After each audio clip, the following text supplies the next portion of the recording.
નમસ્તે. ધોરણ 12ની પરીક્ષા પૂરી થાય એટલે તરત જ દરેક વિદ્યાર્થી અને વાલીના મનમાં એક બહુ જ મોટો અને થોડો ટેન્શનવાળો પ્રશ્ન ઊભો થાય છે. હવે આગળ શું? કઈ લાઈન લેવી? આ એક એવો વળાંક છે ને જે આખી જિંદગીનું કરિયર નક્કી કરે છે. તો ચાલો આજના આ એક્સપ્લેનરમાં આપણે એક એવા જબરદસ્ત વિકલ્પની વાત કરીએ જે કદાચ ઘણા લોકો માટે કરિયર બનાવવાનું એક છુપાયેલું રત્ન છે. મોટાભાગે કેવું હોય છે કે ધોરણ 12 પછી સીધો જ વિચાર BA, BCom કે BCA જેવી પરંપરાગત ડિગ્રીઓ તરફ જાય છે. પણ શું ખરેખર માત્ર આ જ ઓપ્શન્સ પૂરતું સીમિત રહેવાની જરૂર છે? બિલકુલ નહીં. આજે આપણે એક એવા ડાયનામિક અને પ્રેક્ટિકલ રસ્તા વિશે ચર્ચા કરીશું જે માત્ર ડિગ્રી નથી આપતો પણ રોજગારીની અઢળક તકો સાથે કરિયરને એકદમ નવી દિશા આપે છે.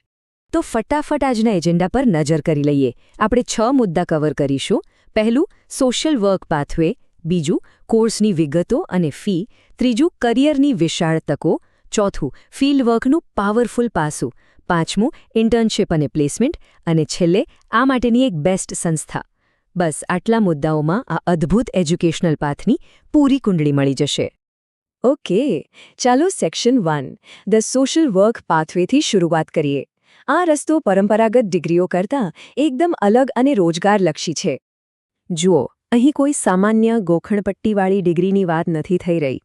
આપણે વાત કરી રહ્યા છીએ BSW એટલે કે બેચલર ઓફ સોશિયલ વર્ક અને MSW એટલે કે માસ્ટર્સ ઓફ સોશિયલ વર્ક વિશે. આ બંને એવા ગતિશીલ અભ્યાસક્રમો છે જ્યાં માત્ર ક્લાસરૂમમાં બેસી નથી રહેવાનું. આ કોર્સમાં હાથ પર કામ કરીને સમાજ સશક્તિકરણનો પ્રેક્ટિકલ નોલેજ મળે છે. અને હા, પ્રોફેશનલ દુનિયામાં એક સોલિડ કરિયર લોન્ચપેડ તરીકે આ ડિગ્રી બહુ જ પાવરફુલ સાબિત થાય છે.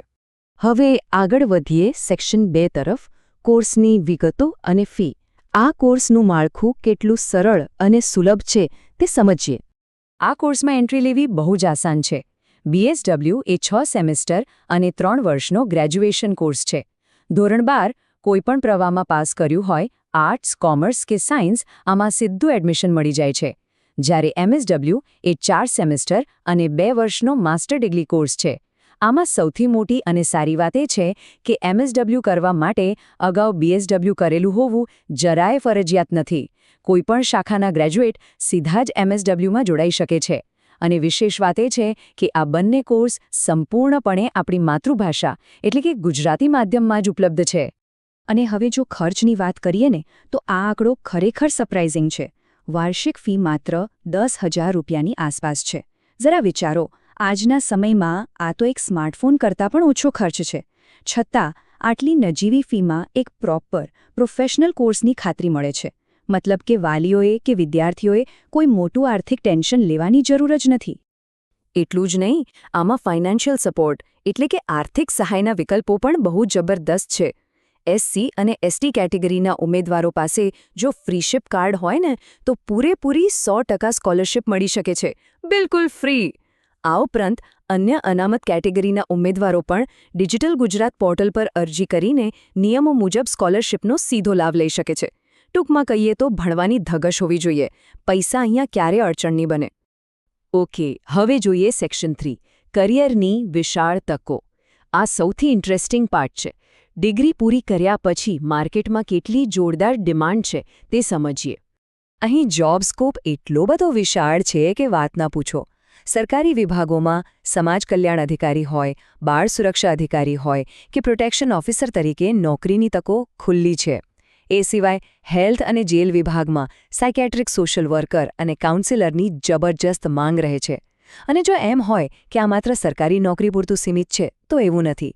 કોર્પોરેટ સેક્ટરમાં અને મોટી NGOમાં HR મેનેજર, CSR ઓફિસર કે પ્રોજેક્ટ કોર્ડિનેટર તરીકે ઉત્તમ પ્લેસમેન્ટ મળે છે. મતલબ ગવર્મેન્ટ ઓફિસથી લઈને મલ્ટીનેશનલ કંપનીના HR ડિપાર્ટમેન્ટ સુધી આ ડિગ્રી દરેક દરવાજા ખોલી આપે છે. હવે આવીએ સેક્શન 4 પર, ફિલ્ડ વર્કનું મહત્વ. આ માત્ર ડેસ્ક પર બેસીને ભણવાની ડિગ્રી નથી. અહીં અઠવાડિયામાં 2 દિવસ માત્ર પ્રેક્ટિકલ ફિલ્ડ વર્ક કરવાનું હોય છે. આ આખી પ્રોસેસ કઈ રીતે કામ કરે છે એ જોઈએ. સ્ટેપ 1માં શરૂઆત થાય છે ક્લાસરૂમની થિયરીથી. પછી આવે છે સ્ટેપ 2 જેમાં ગ્રામીણ અને સ્લમ એટલે કે ઝૂંપડપટ્ટી વિસ્તારોમાં જઈને રિયલ ફિલ્ડ વર્ક કરવાનું આવે છે. ત્યારબાદ સ્ટેપ 3માં ઉમેદવારો કોર્પોરેટ અને સરકારી કચેરીઓમાં જઈને પ્રોફેશનલ કામગીરીનો પ્રેક્ટિકલ અનુભવ લે છે. અને છેલ્લે સ્ટેપ 4માં ફાઇનલ બ્લોક પ્લેસમેન્ટ આવે છે. આ આખું માળખું ઉમેદવારોને થિયરી ગોખનારામાંથી એકદમ ફિલ્ડ ટેસ્ટેડ પ્રોફેશનલ્સ બનાવી દે છે. રૂરલ અને સ્લમ ફિલ્ડવર્કની વાત કરીએ ને તો એક એકદમ ગ્રાઉન્ડેડ, જમીન સાથે જોડાયેલો અનુભવ છે. વિદ્યાર્થીઓ સીધા ગામડાઓ અને સ્લમ એરિયામાં જઈને લોકોની વચ્ચે કામ કરે છે. ત્યાં તેઓ આરોગ્ય અંગેની જાગૃતિ, વ્યસનમુક્તિ અને સામાજિક આર્થિક સંઘર્ષો જેવા એકદમ વાસ્તવિક પ્રશ્નોને બહુ જ નજીકથી સમજે છે. આનાથી સમાજ પ્રત્યે એક સાચી સહાનુભૂતિ કેળવાય છે અને સરકારી યોજનાઓને છેવાડાના માનવી સુધી પહોંચાડવામાં એક મજબૂત સેતુ બને છે. અને હવે આની બરાબર સામે કોર્પોરેટ ફિલ્ડવર્ક જુઓ. અહીં એકદમ ઔદ્યોગિક અને પ્રોફેશનલ અનુભવ મળે છે. વિદ્યાર્થીઓ મોટી કંપનીઓમાં જાય છે, મજૂરોના પ્રશ્નો, વેતન દર, HR વિભાગ ખરેખર કઈ રીતે કામ કરે છે, કંપનીની CSR એક્ટિવિટીઝ શું છે અને લેબર લોઝ એટલે કે મજૂર કાયદાઓ કયા છે, આ બધાનો જાતે અભ્યાસ કરે છે. આ બંને પ્રકારના ફિલ્ડવર્ક એ સાબિત કરે છે કે આ ઉમેદવારો માત્ર સામાજિક ક્ષેત્રે જ નહીં પણ કોર્પોરેટ જગતમાં પણ એટલા જ પાવરફુલ અને સક્ષમ બને છે. હવે વાત કરીએ સેક્શન 5ની ઇન્ટર્નશિપ એન્ડ જોબ પ્લેસમેન્ટ્સ. આ એ નિર્ણાયક તબક્કો છે જ્યાં શિક્ષણ અંતિમ સત્રમાં સીધું કાર્યબળમાં પરિવર્તિત થાય છે. અંતિમ સેમેસ્ટરમાં જ્યારે બ્લોક પ્લેસમેન્ટ અને ઇન્ટર્નશિપ આવે છે ને ત્યારે બહુ મોટો જાદુ થાય છે. એવું વારંવાર જોવા મળ્યું છે કે ઇન્ટર્નશિપ દરમિયાન જો ઉમેદવાર સારી સ્કિલ્સ બતાવે, ઓફિસનું પ્રેક્ટિકલ જ્ઞાન સારું હોય અને વર્તન પ્રોફેશનલ હોય તો એ ઇન્ટર્નશિપ સીધી જ કાયમી નોકરીમાં કન્વર્ટ થઈ જાય છે. હા, બિલકુલ સાચું સાંભળ્યું. આ ફાઇનલ સેમેસ્ટર માત્ર ભણતર પૂરું કરવા માટે નથી પણ એક શાનદાર કરિયરમાં એન્ટ્રી લેવાનો સીધો પાસપોર્ટ છે. છેલ્લું સેક્શન 6, એક શ્રેષ્ઠ સંસ્થા. હવે આ બધું સાંભળ્યા પછી મનમાં સવાલ થાય કે આટલો ડાયનામિક કોર્સ કરવો ક્યાંથી? આ કોર્સ માટેનું એક ઉત્તમ ડેસ્ટિનેશન છે પોરબંદરની ડોક્ટર VR ગોઢાણીયા કોલેજ. આ એક કો-એજ્યુકેશનલ એટલે કે છોકરાઓ અને છોકરીઓ બંને માટેની પ્રતિષ્ઠિત સંસ્થા છે જે ભક્તકવિ નરસિંહ મહેતા યુનિવર્સિટી સાથે જોડાયેલી છે. જો પોરબંદર અને આસપાસના વિસ્તારની વાત કરીએ ને તો સોશિયલ વર્કના ક્ષેત્રમાં આ કોલેજ ટોપ રેન્કિંગ ધરાવે છે અને કરિયર લોન્ચ કરવા માટે એકદમ પરફેક્ટ પ્લેટફોર્મ છે. આ સંસ્થાનો પાયો બહુ મજબૂત છે. 2012માં અહીં BSW પ્રોગ્રામની શરૂઆત થઈ અને પછી 2016માં MSW પ્રોગ્રામ પણ શરૂ કરવામાં આવ્યો. અને સૌથી પ્રાઉડ લેવા જેવી વાત તો એ છે કે અત્યારે આ કોલેજના વિદ્યાર્થીઓ યુનિવર્સિટી લેવલે સતત ટોપ 10માં પોતાનો દબદબો જાળવી રાખે છે. આ જ બતાવે છે કે અહીંનું શિક્ષણ કેટલું પરિણામલક્ષી અને ઉત્કૃષ્ટ છે. અને આ રિઝલ્ટ્સ એમનેમ નથી આવતા. આની પાછળ કેમ્પસની સુવિધાઓનો પણ મોટો રોલ છે. અહીં એકદમ નિષ્ણાત અને અનુભવી ફેકલ્ટીઝ છે, આધુનિક કમ્પ્યુટર લેબ્સ છે, પુસ્તકોના ભંડાર જેવી રિચ લાઇબ્રેરી છે. સાથે જ વિદ્યાર્થીઓ માટે હોસ્ટેલની સુવિધા, મોટું સ્પોર્ટ્સ ગ્રાઉન્ડ અને સુરક્ષા માટે ફાયર સેફટી સાથેનું CCTV કેમેરાથી સજ્જ કેમ્પસ પણ છે. મતલબ કે વિદ્યાર્થીઓને ભણવા અને આગળ વધવા માટે એકદમ સેફ અને સપોર્ટિવ માહોલ મળે છે. માત્ર ચોપડિયા જ્ઞાન જ નહીં પણ પ્રેક્ટિકલ ડેવલપમેન્ટ. કોલેજમાં debate, career seminar, sports events, expert lectures અને કલ્ચરલ ડેઝનું પણ જોરદાર આયોજન થાય છે.